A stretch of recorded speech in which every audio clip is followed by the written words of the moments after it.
어떤 사람에게 쓰임받는다. 이거 참 귀한 거거든요. 다 젊은 사람들이 직장에서 쓰임받고 싶어하고, 또 나이가 들면 더 많은 그런 큰 곳에서 쓰임받고 나라에서 쓰임받고 싶어하는 것이 인지산정입니다. 그런데 아무리 사람이 그를 못 쓸 사람이라고 내쫓고 그를 핍박하고 그를 그냥 다른 사람들 앞에서 완전히 잘라버리고 한쪽 구석으로 밀어넣어도요, 하나님이 쓰시면 결국은 그 사람을 당해낼 수가 없어요. 요셉이 그래요. 요셉 형들이 그를 다 밉다고 팔아먹겠다고 해서 애굽에다 팔아먹고 아버지한테는 죽은 자라고 소개하고, 그리고서 그냥 집안에서 잊어버리고 살았지만, 그러나 하나님이 그를 쓰시니까 어떤 사람이 그를 해야 합니까?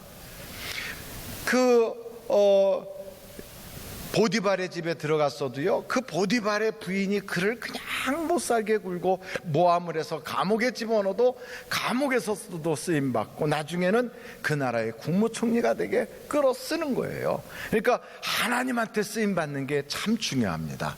그러면 세상 사람들도 감당할 수가 없고 결국은 그 사람은 땅속에 묻혀있지 않고 반드시 끄집어내서 쓰임받게 되어 있어요. 그래서 저는 우리 하늘비전교회 성도들이 다 하나님께 쓰임받는 분들이 되시기를 간절히 바랍니다. 좋은 일에 쓰임받는 사람이 있고 나쁜 일에 쓰임받는 사람이 있어요. 바로 같은 사람. 이 사람은 원래는 좋은 일에 쓰임받기 위해서 하나님이 세웠어요. 그래서 백성들을 잘 다스리고 그 백성들에게 하나님의 사랑이 전달될 수 있도록 살만한 세상이구나 하는 걸 느끼도록 그 왕으로 세워놨다고요. 근데 이 사람의 마음속에 두려움이 들어가요. 저 이스라엘 사람들 그만두면 안 되겠구나, 이런 두려움이 들어가서 그 이스라엘 사람들을 막 노역을 시키고 못 살게 굴어요. 그래도 점점 번성하니까 나중에는 죽여야 되겠구나, 이 살인하는 마음이 들어가요. 그래서 결국은 남자아이를 낳으면 죽여라, 그런 일이 벌어요. 그 사람들의 원성이 막 자자한데도 마음이 완악해져 가지고 계속하여 못된 짓을 하니까 때가 차니 하나님에게까지 원성이 들리니까 결국은 하나님께서 모세를 보내서 이스라엘 백성을 끄집어내는데, 완악한 마음이 변하지 않고 더 완고하고 고집불통하다가 자신도 망하고 나라도 망하고 완전히 무너져 버려요. 악한 데 쓰임받는 사람이에요. 원래는 좋은 데 쓰이려고 그렇게 뽑았다가 나쁘게 망가지고 말았잖아요. 가룟 유다를 보세요. 가룟 유다도 하나님이 예수님의 제자로 쓰임 받겠다고 불렀어요. 그래서 예수님의 제자로 잘 있으면 되는데, 이 사람이 글쎄 엉뚱한 짓 해가지고 예수님의 제자 중에서도 가장 신임받는 제자로 재정도 맡고 최고의 그런 측근이 돼서 예수님의 오른팔같이 쓰임받다가 나중에는 예수를 팔아먹는 자가 되어 결국은 죽고 말았어요. 그러니까 여러분, 쓰임받더라도 나쁜 데 쓰임받지 않기를 간절히 바랍니다. 어떤 사람은 7 귀신이 들리고 미친 사람이었어요. 그런데 예수님이 글을 쓰겠다고 붙잡아 주시니까 귀신도 떠나가고 나중에는 주님의 발에다가 향유컵을 깨뜨리고, 예수님이 가장 먼저 부활하셨을 때 그 소식을 전하는 그런 여종으로 쓰임받았어요. 과거는 형편없는 사람이었지만 우리 주님 손에 딱 붙잡히니까 위대한 인물로 바뀌는 거예요. 베드로도 마찬가지예요. 어부 출신이고 늘 신앙이 그냥 갈대처럼 흔들흔들 했던 사람인데도 주님께서 그를 딱 붙잡고 항상 주님 옆에 그렇게 가까이 하다 보니까 약한 사람임에도 강해져서 반석같이 되니까 나중에는 성령 충만해져서 설교만 하면 3,000명 5,000명이 회개하는 위대한 하나님의 사람으로 쓰임받는다고요. 저는 여러분들이 그렇게 쓰임받기를 간절히 바랍니다. 오늘 말씀을 보면요, 하나님이 쓰시려고 부를 때는 목적이 있어요. 어떻게 쓰시려고 그러는가? 목적이 있어요. 한번 여러분 그 목적을 한번 우리가 살펴보자고요. 마가복음 3장 14절 한번 같이 읽어보겠습니다. 시작. 이에 12를 세우셨으니 이는 자기와 함께 있게 하시고 또 보내사 전도도 하며. 그 첫째, 하나님께서 사람을 쓰시려고 부르실 때는 뭘 하시려고 그러냐면, 하나님과 어떻게 하려고? 함께 있게 하려고. 함께. 그러니까 하나님이 쓰시는 사람은 주님과 함께 있어야 돼요. 근데 하나님과 함께 있도록 불렀는데 그 부른 대로 함께 주님과 어려워도 함께하고 좋은 일 있어도 함께하고 문제가 있어도 낙오되지 말고 바짝 붙어서 함께하면 되는데 그걸 함께하지 못하고 세상 쾌락과 함께하고 돈과 함께하고 세상에 유명하다는데 거기 가서 앉아서 함께하고 그게 금방은 좋은 것 같은데 성경에 보니까 그건 복 있는 사람의 모습이 아니래요. 그래서 복 있는 사람들은 그냥 그 오만한 사람들이라든지 세상에 유명하다는 사람들 그런 데 쫓아다니는 게 아니라 성경에 보니까 우리 주님과 함께하고 말씀을 주야로 묵상하는 사람이 그 사람이 복이 있대요. 사람이 복이 있으면 결국 복은 쫓아오게 돼 있어요. 내가 복이 없는 것처럼 현재는 어려움 속에 있고 내가 지금 복받지 못한 것처럼 여러 가지 문제가 있다 할지라도 그 사람이 복 있는 사람이 되면 복은 마침내 따라오게 되어 있습니다. 저는 여러분들이 복이 쫓아다니는 사람 다 되시기를 간절히 바랍니다. 두 번째 여기 성경에 보니까 한번 여러분 14절 다시 한번 읽어보실까요? 시작. 이에 12를 세우셨으니 이는 자기와 함께 있게 하시고 또 보내사 전도도 하며 전도도 하려고 하나님이 그를 불러주셨대요. 전도란 뭡니까? 예수님을 자랑하는 거 아니겠어요? 예수님을 드러내고 예수님 자랑하는 거. 다른 말로 말하면 내게 역사하신 하나님의 그 사랑, 내 인생에 주셨던 하나님의 그 영적 체험, 생활 속에 주셨던 많은 은혜들을 간증하는 게 그게 전도하는 거예요. 간증이 다른 게 아닙니다. 하나님이 내게 주신 은혜를 드러내는 거예요. 하나님이 주신 은혜에 대하여 감사하는 거예요. 그거 하면 하나님이 막 주시는 거예요. 성경을 딱 보다 보니까 하나님의 은혜가 얼마나 감사한지. 할렐루야. 출애굽기 17장에 이스라엘 백성들이 나가서 아말렉과 싸워요. 근데 싸우는데 한 번만 이기지 않고 성경에 보니까 영원토록 하나님이 싸워주시겠다는 거예요. 어떻게 돼서 그런 일이 벌어지는가? 하나님께 영광 올렸어요. 모세가 두 손 높이 들고 이스라엘 백성들이 다 하나님 이 싸움은 하나님이 싸워주신 겁니다 하고 감사를 드리는 그 모습이 마치 성도들이 높이 든 깃발과 같아서 여호와 니시 여호와의 깃발이라 그랬더니 하나님이 그 제단 쌓는 그곳에서 뭐라고 말씀하시냐면 이 역사를 후손들에게 길이길이 알려줘라. 하나님께 감사하면 내가 영원토록 써주시리라. 하나님께 감사하면 영원토록 하나님이 싸워주신다는 거예요. 신약 성경에도 똑같아요. 누가복음 17장, 출애굽기도 17장이더니 누가복음도 17장이에요. 누가복음 17장을 딱 피면 거기에 누가 나오느냐? 10명의 문둥병자들이 나와요. 이분들이 다 예수님을 통하여 치료를 받았어요. 다 좋은 체험이 있어, 간증거리가 있어요. 그런데도 다 집에 그냥 갔는데 그 중에 한 사람 받은 은혜를 주님께 달려와서 고백을 하는 거예요. 주님이 저를 고쳐주셨어요.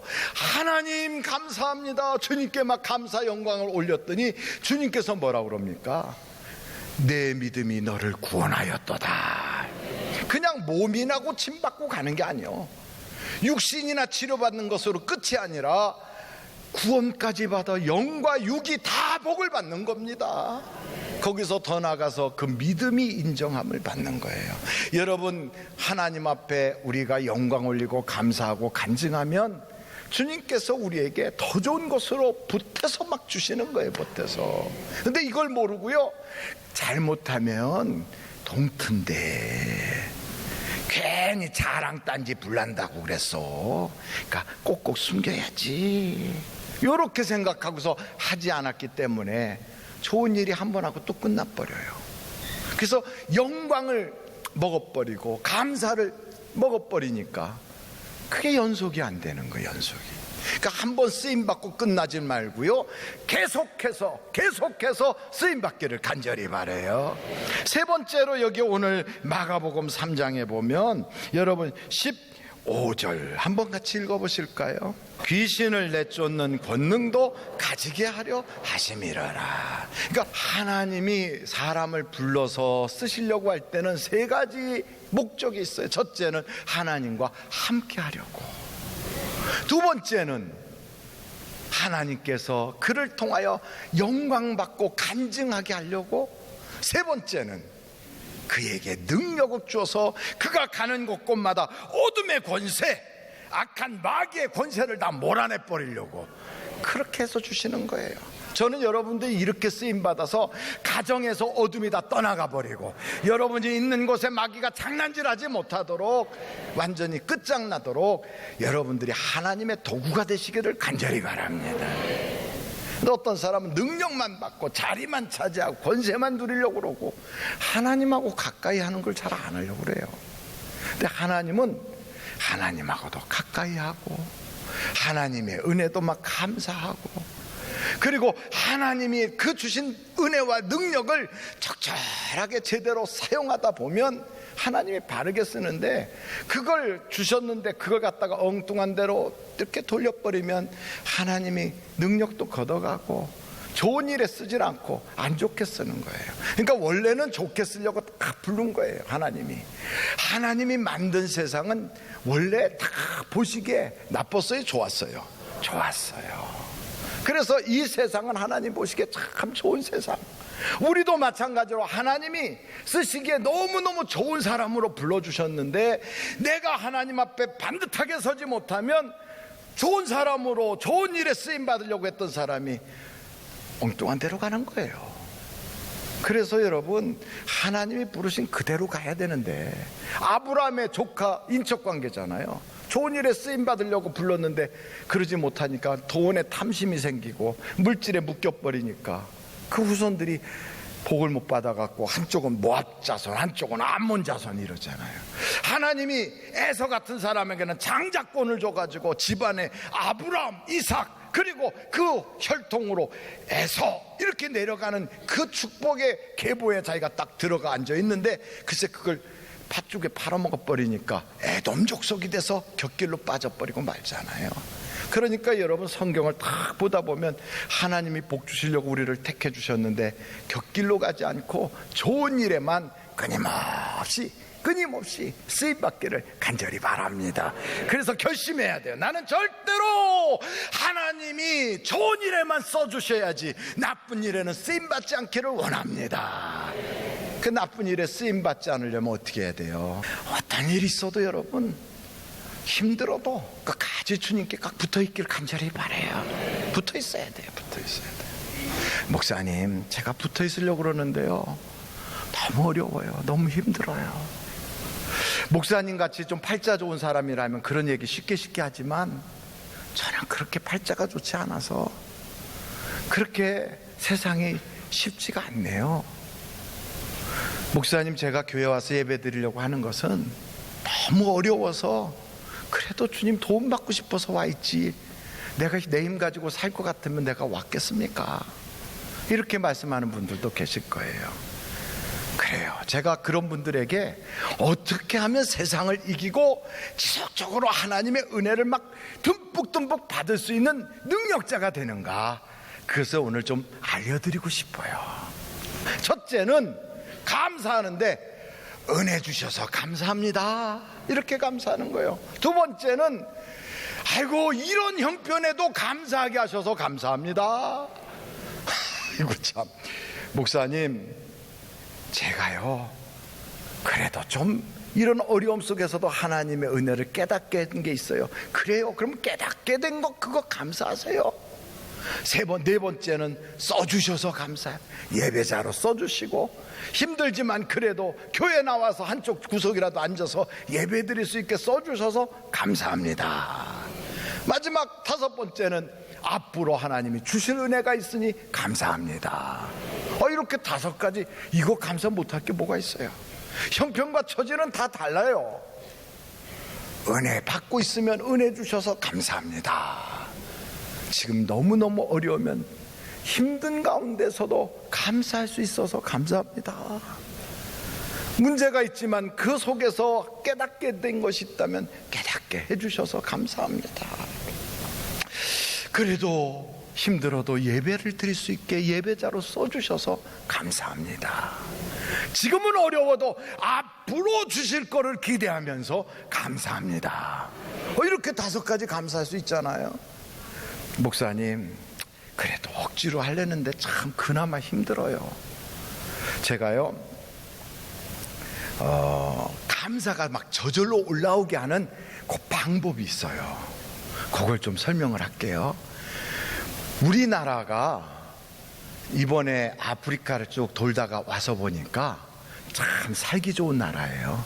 그 중에서도 특별히 우리나라 IT가 이게 최고더라고요. 최고. 해외에 나가면 와이파이라는 게 안 되더라고요. 그래갖고 핸드폰이든 뭘 꺼내가지고 와이파이를 하려고 그러면 터지는 데가 없어요. 가서 뭐 좀 터트린다고 그러면 돈 좀 내고 하는 데라든지 아니면 호텔 같은 데서 비밀번호 이렇게 받아가지고 하면 이 와이파이가 열리긴 열린다는데 계속 돌아가요. 이렇게 돌고 이게 돌아간다는 게 이게 무슨 말씀인지 모르면 그냥 고개만 돌려도 돼요. 막 돌아가. 이게 막 그냥 돌아가는데 얼마나 돌아가냐면 화딱지 나서 덮어버릴 때까지 돌아가요. 와, 진짜 짜증나더라고요. 근데 한국의 공항에 팍 도착하니까 이게요 그냥 팡팡 터져요. 막 어디 가든지 막 와이파이가 어쩜 그렇게 잘 터지는지. 그래서 제가 그때 깨달았어요. 이야, 한국이 참 살만한 나라구나. 근데 이 와이파이라는 게 별것 아니에요. 그것만 딱 터지면 내가 알고 싶었던 수많은 자료들 막 인터넷에 떠돌아다니는 거, 방송국에서 하는 것들이 그 조그만 핸드폰으로 쫙 들어오는 거예요. 그것처럼 전 우주에는 하나님이 만드실 때 보시기에 좋았더라. 그리고 그 속에는 다이아몬드나 에메랄드보다 더 귀한 하나님의 은혜, 하나님의 축복, 하나님의 표적, 하나님의 기적들을 막 갖다 놓으셨어요. 막 갖다 놓으셨어요. 근데 이거를 우리가 하나님과 주파수만 맞으면 그걸 다 받아서 쓸 수가 있어요. 그거를 온 우주에 퍼져 있어요. 이 우주에 가득한 하나님의 축복의 그 에너지를 사람들이 사용을 못하는 거예요. 근데 어떻게 사용하냐면 믿음으로 쓴다는 거예요. 믿음으로. 그 믿음이 뭐냐? 하나님이 나를 자녀 삼아 주셨다는 그 믿음. 그 하나님이 내가 하나님을 알기도 전에, 내가 뭔가 공로를 세우기 전에 이미 하나님이 나를 사랑하셨다는 그 믿음. 그 하나님은 나를 택해 주셨다는 것. 그리고 그 하나님은 전지전능하신 천지를 만드신 하나님이시라는 것. 이 사실이 믿어지면, 이야, 난 공로 없는데, 나는 너무 약한데, 나는 그런 사랑받을 자격 없는데 하나님이 날 사랑해 주셔서 감사합니다. 감사가 그냥 나와요. 하나님이 나를 자식 삼아 주셔서, 여러분 하나님의 자식인데 누가 나를 건드려요? 하나님이 나를 자녀 삼아 주셨는데 누가 나를 대적하겠어요? 비록 세상에서 내가 인정받은 것 많지 않고 이 세상 사람들이 나를 하찮게 볼지라도 하나님이 내 편이신데 누가 나를 정죄하리요?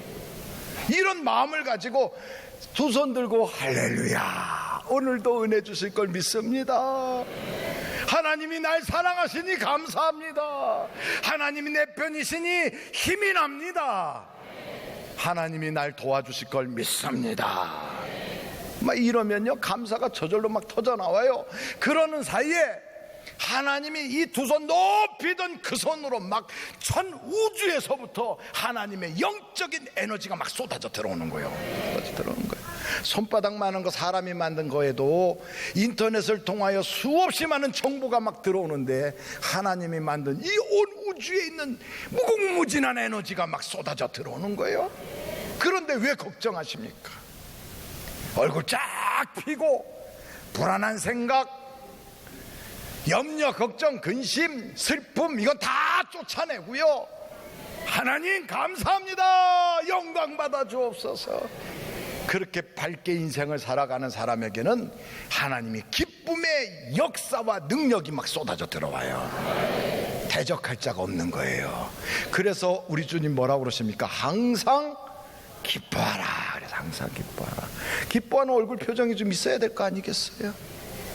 교회를 다니면서도 얼굴이 뾰룩하고 다니고, 그럼 마귀가 너는 어쩌면 나하고 비슷하냐? 그런데 하나님이 함께하고 하나님이 도와주시고 하나님이 사랑하시고 하나님의 자녀가 됐으면요, 얼굴 쫙 피고, 그래 내가 세상에 가진 거 없다고 무시하냐? 걱정하지 마라, 내 뒤에는 주님이 계시다. 이러고 그냥 딱 버티고 나가면요, 그때부터 그의 에너지 속으로 하나님의 주파수가 통하는 순간 막 역사가 나타나는 거예요. 역사가. 그러니 여러분, 얼굴이 어두워질 틈이 없어요. 혹시나 고민거리 있습니까? 아이, 그럼 목사님 살다 보면 고민거리가 왜 없어요? 그러니까 기도하라고 그랬잖아요. 기도하라고. 기도하면 하나님이 응답 주신다니까요. 이번에 비행기를 딱 타는데 카타르 그 비행기를 탔어요. 갈 때도 올 때도. 근데 카타르 비행기가 좋은 점은 뭐냐면, 그 카타르 비행기를 타니까 아랍 음식 비슷한 것도 나오더라고요. 그래서 옛날에 사우디에 있었던 생각해가면서 냄새도 코코올한 냄새를 맡아가면서 먹었는데, 글쎄 그 조종사가 이 아랍 사람인가 봐요. 그 출발하기 전에 뭐 알라 어쩌고 저쩌고 그래요. 아니, 알라야 우리나라 경상도 사투리로 애들 보고 알라라고 그러는 건데, 내가 그 알라 도움 받을 게 뭐가 있어. 그래서 내가 두 손 높이 들었죠. 뭐 그냥 다른 사람들은 기지개 킨 줄 알겠지만 나는 아니요. 두 손 높이 들고, 하나님, 알라가 무슨 알라입니까? 천지를 지으신 여호와께서 우리의 모든 행로를 지켜주실 걸 믿습니다. 막 이러면서 두 손 높이 들고 막 세게 기도했어요. 아마 그래서 역사가 나타난 것 같아요. 가는 데마다 그냥 길이 쫙쫙 열려지고 막. 그리고 때로는요, 의자에 일부러 딱 돌아서서 무릎을 딱 꿇어요. 그러면 제 뒤로 전부 다 사람들이 절 쳐다보고 있는 것 같아. 두 손 높이 들고, 하나님, 이들도 다 예수 믿게 해주세요. 그리고 기도 세게 했어요. 그리고 앉아서 성경책 보고. 얼마나 은혜롭겠습니까? 문제가 있습니까? 기도하세요. 기도하면 응답 받습니다. 그리고 기도가 딱 끝나면 이미 응답 주셨으니까 콧노래 부르는 거지 뭐. 우리의 팔자는 찬양하는 팔자고, 우리의 팔자는 좋은 팔자고, 우리의 팔자는 복받도록 예정된 팔자예요. 여러분, 이런 생각을 하면 이런 생각에 에너지가 막 쏟아져 들어와요. 그래서 어떤 사람 삐딱 손 타갖고 뭐 꼭 그런다고 되겠냐? 그러면 안 되는 거예요. 그 사람은. 왜냐면 그 믿음 때문에 안 돼요. 그래. 그러니까 자기 믿음대로 되는 거예요. 믿음대로. 그러니까 안 될 거라고 믿는 사람은 확실히 안 돼요. 근데 된다고 믿는 사람은 확실하게 돼요. 성경에 나와 있어요. 내 믿음대로 될지어다 라고요. 그래서 여러분, 이렇게 주실 은혜를 생각하면 얼마나 감사가 넘칩니까? 그러니까 우리는 감사를 아주 적극적으로, 최대로, 최상으로, 최고로 하나님의 격에 맞도록 어떻게 하면 감사를 더 멋있게 할 것인가, 그걸 생각하고서 그걸 계획하고 막 그러면요, 하나님의 감동이 생겨가지고 줄 것도 더 빨리 주시는 거지요. 더 빨리. 그래서 하나님이 써주시는 사람은, 그냥 평범하게 쓰는 사람은 평범하게 감사하고 평범하게 지나가요. 근데 오늘 성경을 보다 보니까 하나님이 별칭까지 붙여가지고 특별하게 이름을 불러주는 사람이 있어. 베드로는 이제부터는, 그 시몬은 베드로라고 그래라. 그리고 요한하고 야고보는 그 뭐라고 부르라고 그랬어요? 보아노게라고 해라. 이렇게 별칭까지 줬어요. 하나님이 특별하게 인정해 주는 거거든. 이렇게 특별한 사람들은요, 벌써 생각이 특별해요. 하는 행동이 특별해요. 그런데 여기 보통 사람 8명은 그냥 보통이에요. 그런데 더 기가 막힌 건, 삐딱선 타는 사람 가룟 유다는 결국은 주님이 좋은 일로 불렀는데 나쁜 짓을 해갖고 망가져요. 저는 은혜 받으라고 부른 여러분들이 다 은혜만 받되 특별히 받기를 간절히 바라요. 특별히 받는 사람은 생각부터 특별합니다. 행동이 특별합니다. 그리고 그의 모든 말하는 것과 그의 생각이 남들과는 달라요. 그래서 하나님이 보시기에 눈여겨보게 돼 있다고요. 저는 하나님이 여러분을 부를 때, 사랑한다 얘야, 나는 내 특별 소유야, 부를 때마다 그 이름을 잠잠히 부르며 기뻐할 수 있는 그런 대상이 되셔서 하나님이 쓰시니 누가 우리를 건드리겠어요. 이런 복 받는 여러분 되시기를 주님의 이름으로 축원합니다.